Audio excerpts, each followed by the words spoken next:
In this video, I'm going to cover some key terminologies used in website development phases. One is domain, hosting, and SSL. Okay, you may be familiar with the what is domain. So it's your website address on the internet, and it makes it easier to use to users to find your website rather than using an IP address. So IP address was like uh, uh, 10 digit at codes like 111.123.11.11, but it was not easy to remember.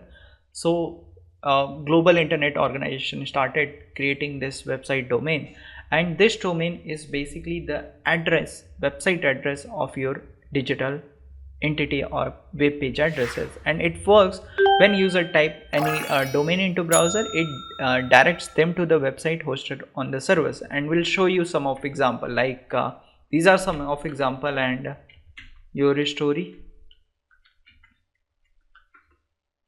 Okay, this is a website. Okay, if I tap, I'm landing on a website, and this is a kind of website is it opening right now.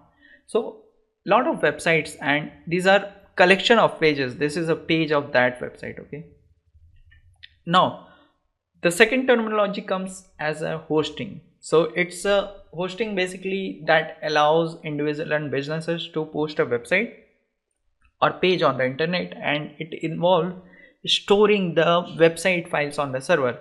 So we have different kind of hosting available. Shared hosting, where multiple websites shared on the same server. Then we have virtual private server, a dedicated portion of server.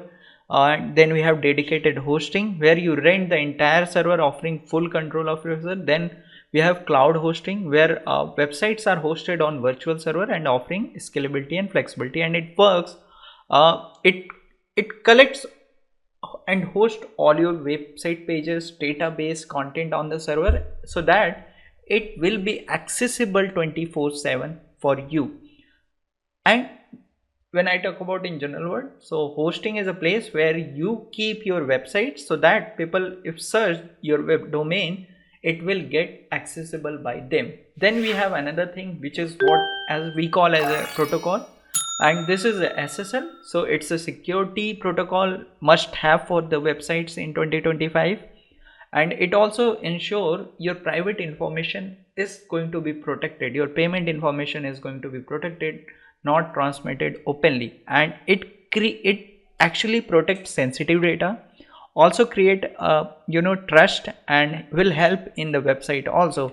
Let me show you some of the example. If you search here, you will find connection is secure. Okay, if you find connection is secure, so these, if I just copy this now, you will find this SSL thing here.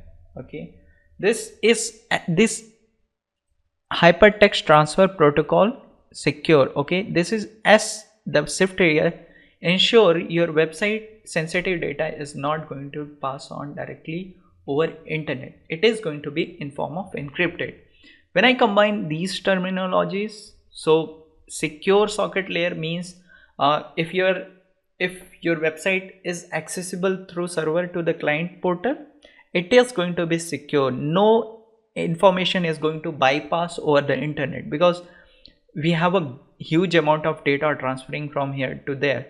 But if you secure this data with HTTPS, your server is going to store this secure data. Your website, your client is going to access the secure data without any modification, because there are high chances, if your website is not secure, any hacker can inject code into your server. Any hacker can add and modulate your content, so that if user access your internet and they put some information, this information can be used by hackers.